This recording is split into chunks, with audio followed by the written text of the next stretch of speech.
Hello दोस्तों, कैसे हैं आप सब। मैं प्रियांशु शाह एक बार फिर से आपका स्वागत करता हूं मेरे इस यूट्यूब चैनल पर। जैसा कि दोस्तों हम स्टीरियो केमिस्ट्री पढ़ रहे थे और वहां पर हमने आइसोमेरिज्म के बारे में देखा, उसके बाद ज्योमेट्री आइसोमेरिज्म के बारे में देखा, फिर सिस ट्रांस इजेड नोमेनक्लेचर और हमने लास्ट वीडियो में ऑप्टिकल आइसोमेरिज्म के बारे में देखा था।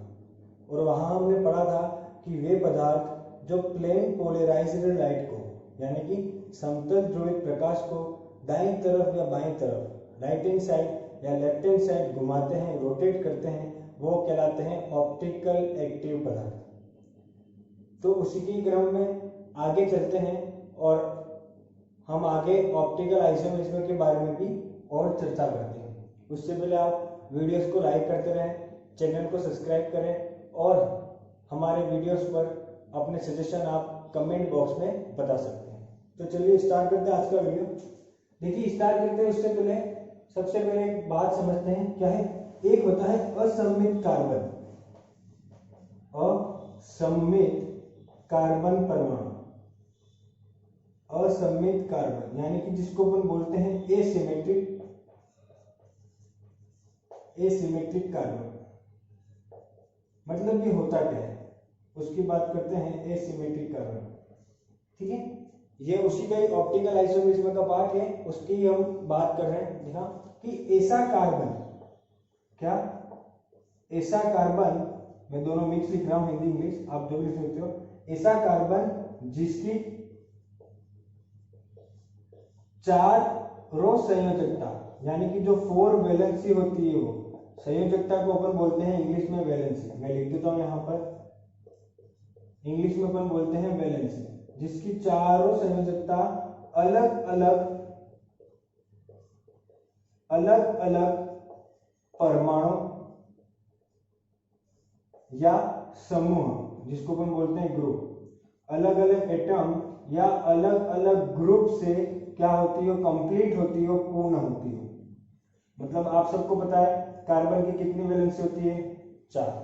सीधी सी बात है, कार्बन की 4 वैलेंसी होती है, तो चारों वैलेंसी क्या हो, अलग अलग। जैसा कि ये, ठीक है, ए, ये बी, ये सी और ये डी। देख सकते हैं आप, अगर कार्बन की 4 वैलेंसी है और चारों वैलेंसी अलग अलग हो यानी कि ए बी सी डी, तो ऐसा परमाणु, ऐसा कार्बन परमाणु क्या कहलाएगा, आपका असममित कार्बन परमाणु, एसिमेट्रिक कार्बन कहलाएगा।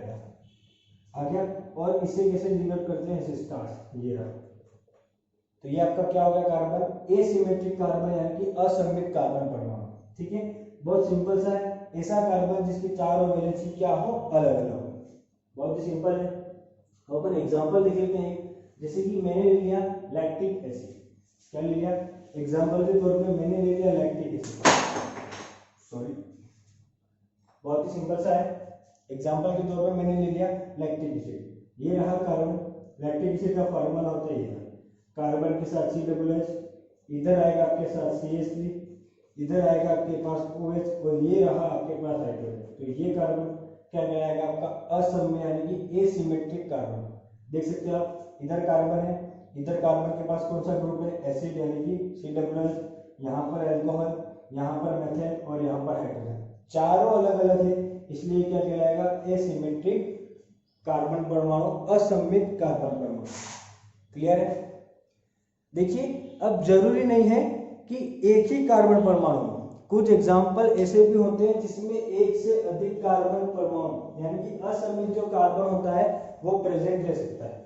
ठीक है, देखना दूसरा एग्जाम्पल को देख लेते हैं इधर, जिसके अंदर 2, ऐसे बहुत सारे हो सकते हैं जिसके 2, बस आपको ये ध्यान रखना है कि चारों वैलेंसी क्या होनी चाहिए, अलग अलग।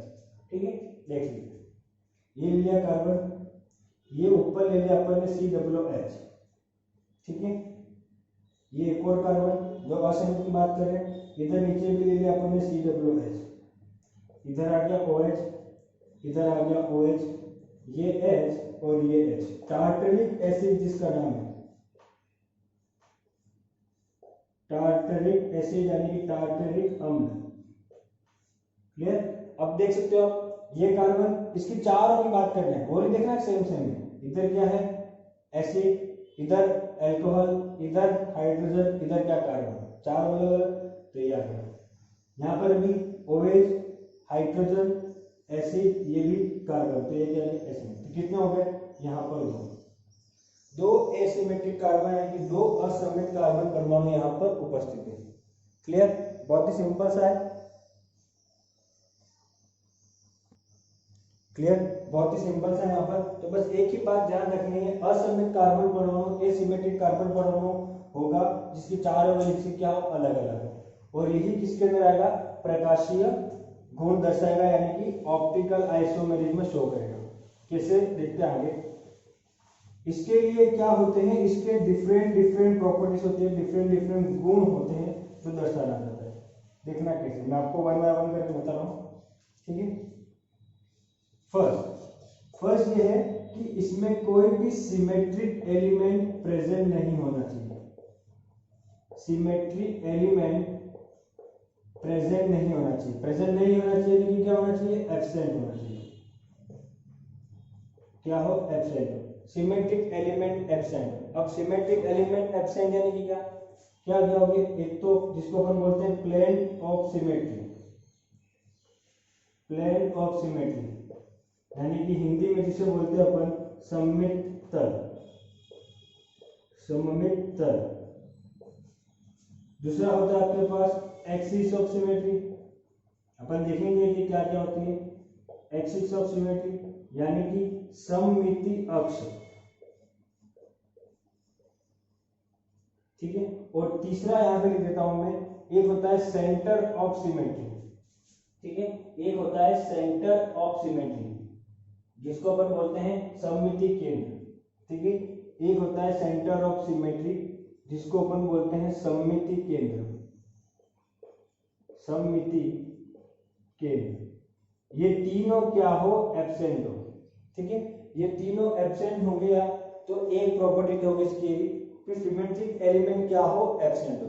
क्लियर, सिमेट्रिक एलिमेंट कौन कौन से हो गए, प्लेन ऑफ सिमेट्री, सममित तल, एक्सिस ऑफ सिमेट्री, सममित अक्ष, सेंटर ऑफ सिमेट्री, सममित केंद्र।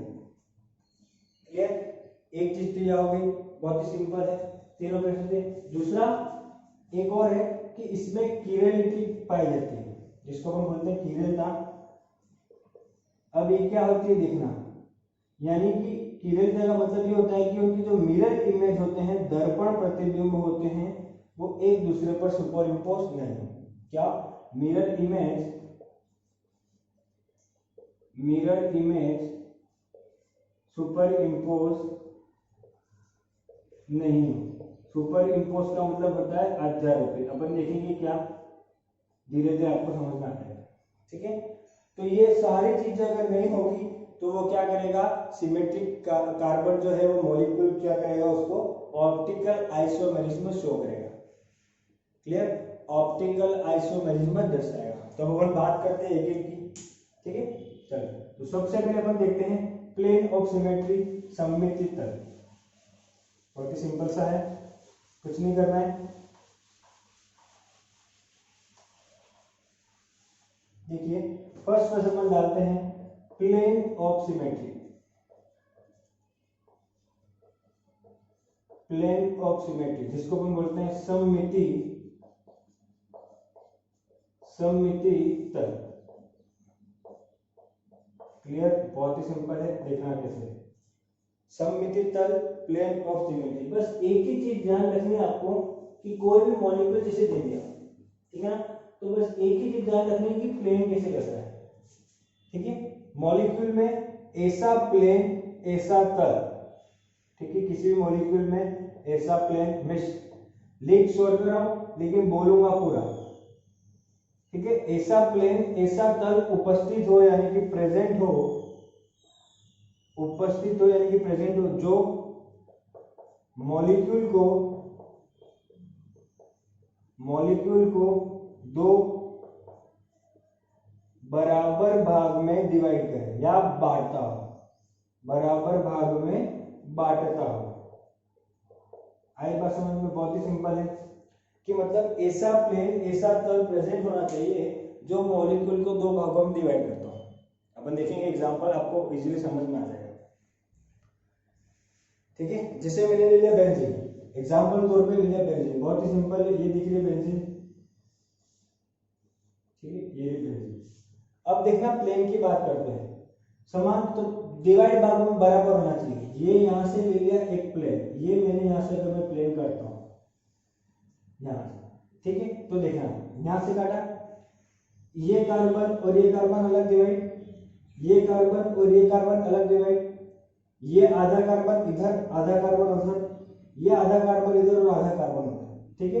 तो ये क्या होगा, प्लेन ऑफ सिमेट्री प्रेजेंट, यानी कि इसमें प्लेन ऑफ सिमेट्री क्या होगी, प्रेजेंट।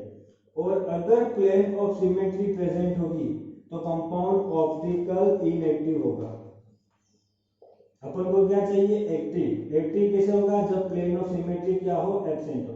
अपन वही बोले कि वही पदार्थ प्रकाशीय गुण यानी कि ऑप्टिकल आइसोमेरिज्म शो करते हैं जो ऑप्टिकल एक्टिव होते हैं। क्लियर, ऑप्टिकल एक्टिव पदार्थ ही क्या करेंगे, ऑप्टिकल आइसोमेरिज्म को शो करेंगे। तो ऑप्टिकल एक्टिव करेंगे तो इनएक्टिव नहीं करेंगे, सिंपल सी बात है। तो उसके लिए क्या होना चाहिए, एब्सेंट। प्लेन ऑफ सिमेट्री क्या होना चाहिए, एब्सेंट। क्लियर, एक और एग्जांपल ले लेते अपन जिसमें प्रेजेंट हो,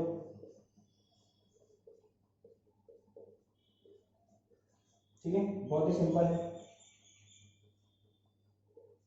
देखिए कहीं से भी ले लो आप, इसको भी सिंगल बॉन्ड है और ये भी कहीं से भी काटो, मैंने यहां से काट दिया, ठीक है, देख सकते हो आप, ये सीएल इधर, ये सीएल इधर, आधा एच इधर, आधा एच इधर, ये भी आधा एच इधर, आधा एच इधर, बॉन्ड अलग, तो इसमें भी क्या हो जाएगा, प्लेन ऑफ सिमेट्री क्या हो जाएगी, present. Plane of symmetry present. अब जब प्लेन ऑफ सिमेट्री प्रेजेंट हो तो कंपाउंड क्या होगा, ऑप्टिकल इनएक्टिव। क्या हो जाएगा, ऑप्टिकल इनएक्टिव। क्लियर, अब जब ऑप्टिकल इनएक्टिव होगा तो ये ऑप्टिकल आइसोमेरिज्म शो नहीं करेगा, यानी प्रकाशीय गुण नहीं दर्शाएगा। क्लियर, प्लेन ऑफ सिमेट्री बहुत ही सिंपल है, ध्यान रखना है कैसे। नेक्स्ट हेडिंग अपन देखते हैं एक्सिस ऑफ सिमेट्री, ठीक है ना, एक्सिस ऑफ सिमेट्री।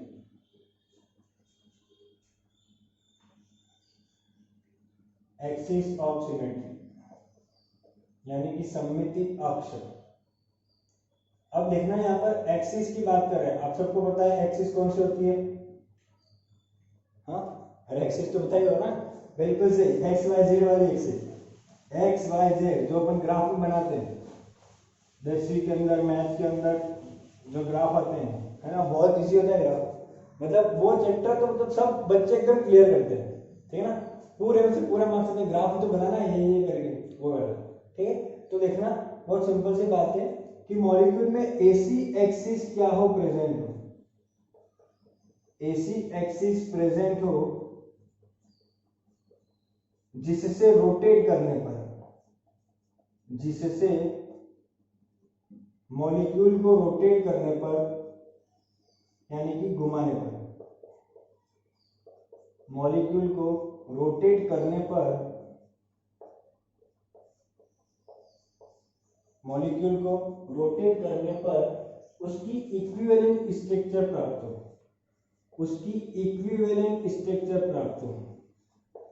इक्विवेलेंट का मतलब होता है समतुल्य, इक्विवेलेंट स्ट्रक्चर प्राप्त हो यानी कि मिले।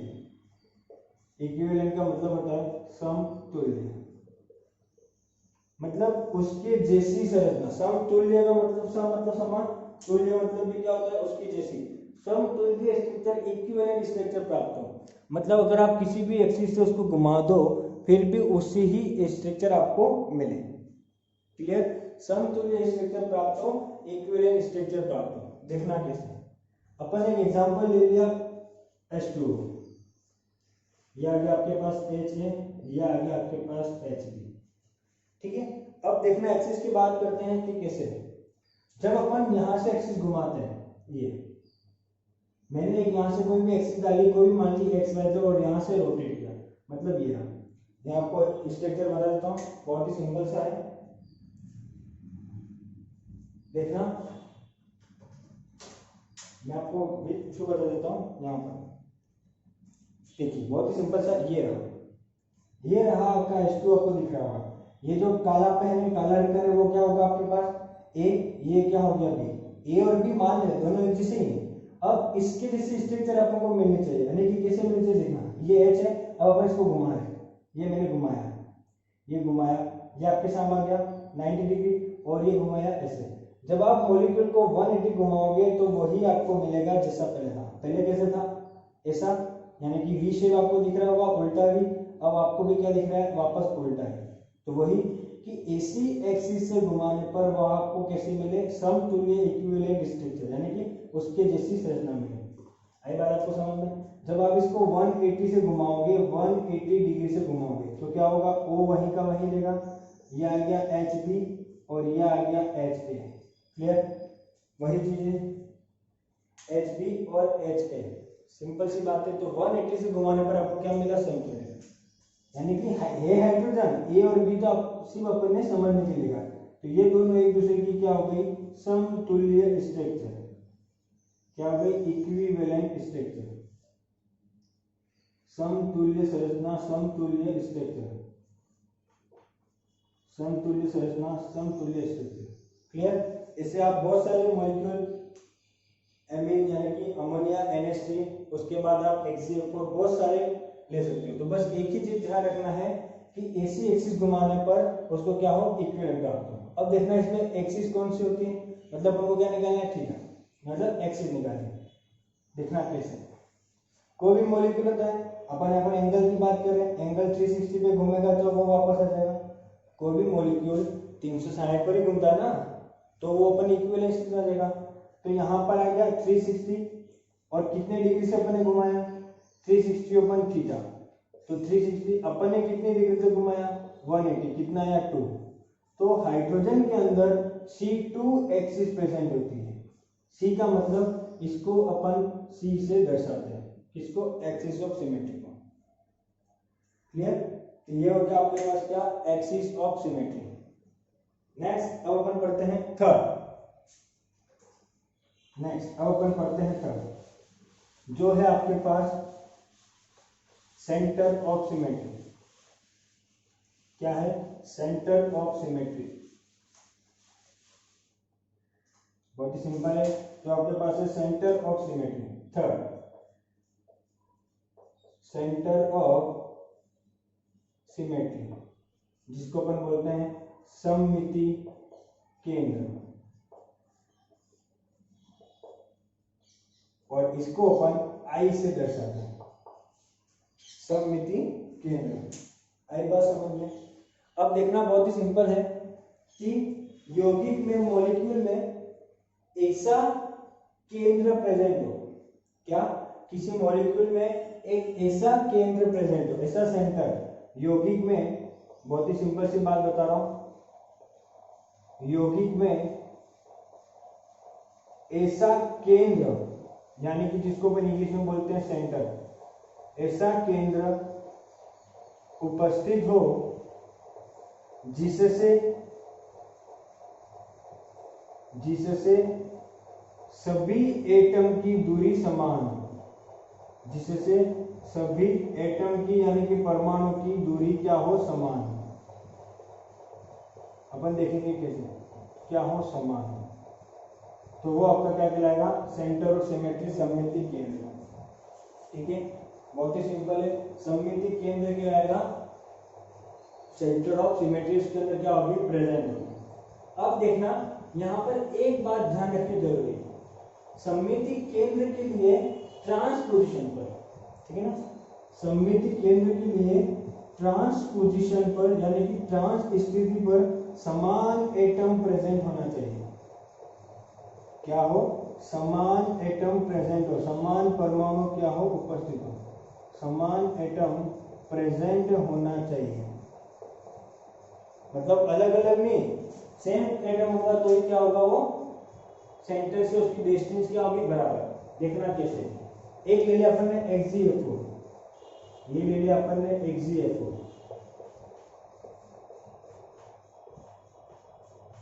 ठीक है।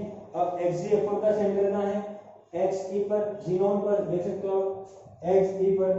अब बात करते हैं अपन किसी भी एक एटम की ले लें, ठीक है, किसी भी एक एटम की बात करते हैं अपन, ये रहा,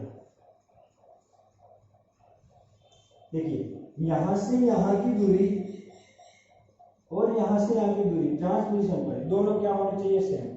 देख सकते हो ट्रांसपोजिशन क्या होती है, एक दूसरे के क्रॉस में, मतलब आमने सामने, यहां से यहां और यहां से यहां सेम है।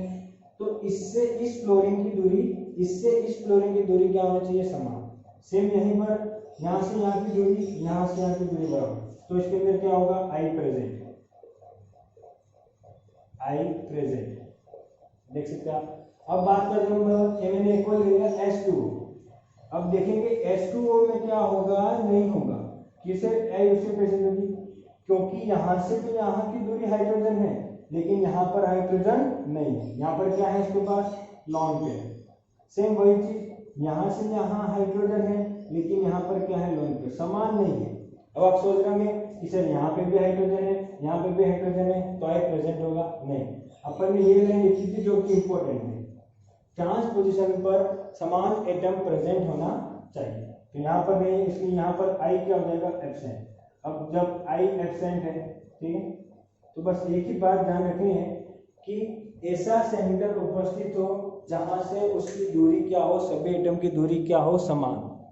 जब सभी एटम की दूरी समान होगी तो क्या कहलाएगा, उसमें सेंटर ऑफ सिमेट्री यानी कि सममित तल क्या होगा, प्रेजेंट होगा। क्लियर, बढ़े आगे, ठीक है।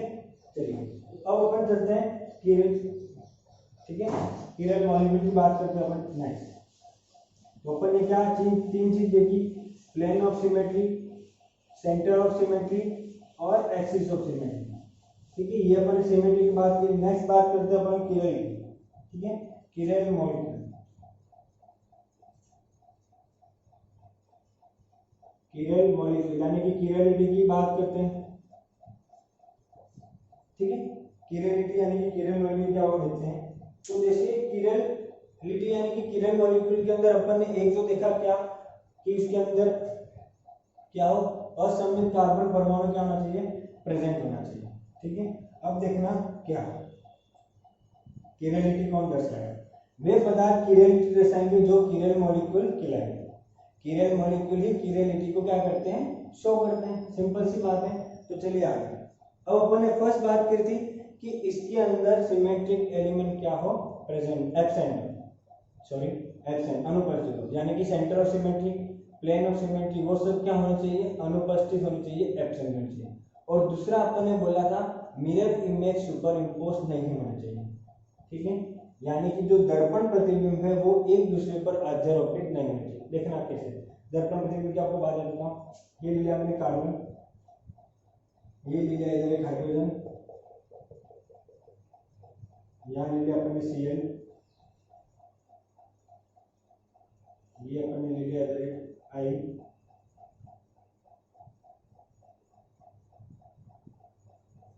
और इधर अपन को मान लिया क्या, मान लिया इधर मान लिया Br, ठीक है। अब मैं इसका दर्पण प्रतिबिंब ले रहा हूँ, मिरर इमेज, बहुत ही सिंपल है, देखना कैसे। ये हाइड्रोजन वह वहीं का वहीं रहेगा, ये कार्बन, ये इधर क्या हो जाएगा Cl, ये क्या हो जाएगा Br, और ये क्या हो जाएगा I।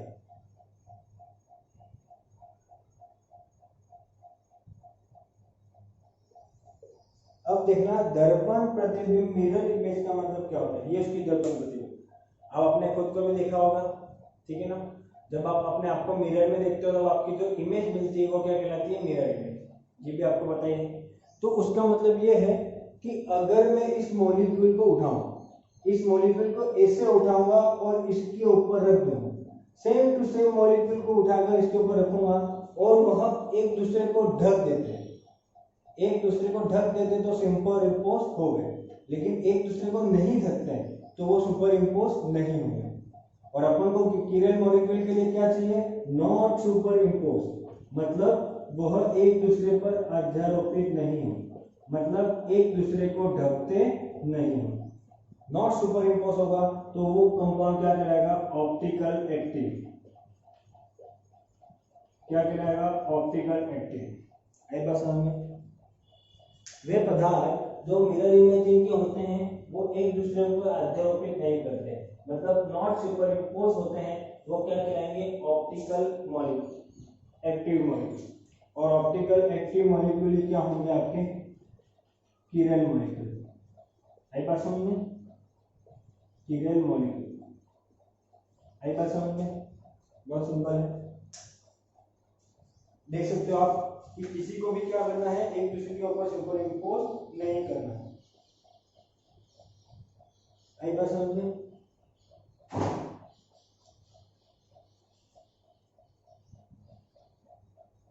ठीक है, आई बात। तो जब मॉलिक्यूल के प्रतिबिंब एक दूसरे को सुपर इंपोज नहीं करते हैं तो वो क्या कहलाते हैं, किरण मॉलिक्यूल। ठीक है, एक और अपन बात कर लेते हैं, मान लेते हैं हाथ की। ये रहा आपका हाथ, ठीक है, बहुत ही सिंपल है। ये रहा आपका एक हाथ और इसका दूसरा हाथ मिरर इमेज है। अब जब मैं इसको उठाकर यहाँ पर ऐसे कैसे रखूंगा तो ढकेंगे नहीं, ये चार उंगलियां भी नहीं ढक पाएगी। क्यों, क्योंकि एक अंगूठा इधर आ गया, एक अंगूठा इधर, लेकिन ये छोटी उंगली बड़ी उंगली को है, लेकिन सेम नहीं है, सेम टू सेम होना चाहिए। सेम उसी प्रकार यहाँ से मैंने इस मॉलिक्यूल को लिया और यहाँ पर रख दिया, तो हाइड्रोजन के ऊपर हाइड्रोजन तो आ जाएगा, लेकिन यहाँ पर Br की जगह क्या आ जाएगा, Cl। ऐसे कैसे यहाँ पर Br की जगह क्या आ गया, Cl, और Cl की जगह क्या आ गया, Br। तो एक दूसरे को ढकेंगे नहीं, ढकेंगे, क्योंकि क्लोरीन और ब्रोमीन दोनों की साइज क्या होती है, अलग अलग। तो एक मिरर इमेज क्या होना चाहिए, एक दूसरे के ऊपर कवर, एक दूसरे को सुपर इंपोज नहीं करने चाहिए। ठीक है, एक और एग्जांपल ले लेते हैं अपन जो बहुत ही सिंपल है और आपको क्लियर हो जाएगा।